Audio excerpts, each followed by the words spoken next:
தன்னுடன் உள்ள அரசியல் உறவுகளை துண்டித்துக் கொள்ள வேண்டும் என்று பினாங்கு டிஏபி இளைஞர் பிரிவு விடுத்த சவாலுக்கு அம்னோ இளைஞர் பிரிவு தலைவர் டாக்டர் அக்மால் சாலே பதிலடி கொடுத்துள்ளார். இது குறித்து அவர் கூறுகையில், என்னுடன் உறவை துண்டித்தால் அது அம்னோவுடனும் உறவை துண்டிப்பதற்கு சமம் என்று கூறினார். தைரியமாக செய்யுங்கள் என்று தனது முகநூல் பதிவில் தெரிவித்த அக்மால் சாலே, தன்னிடம் இருந்து விலகுவது தமது கட்சியுடனான ஒத்துழைப்பிலிருந்து விலகுவதற்கு சமம் என்று கூறினார்.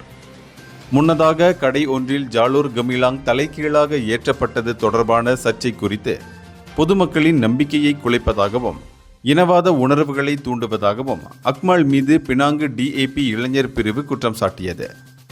இதனால் அக்மாலுடன் அரசியல் ஒத்துழைப்பை முறித்து கொள்ளுமாறு அந்த கட்சி டிஏபியின் தேசிய தலைமைக்கு வேண்டுகோள் விடுத்தது.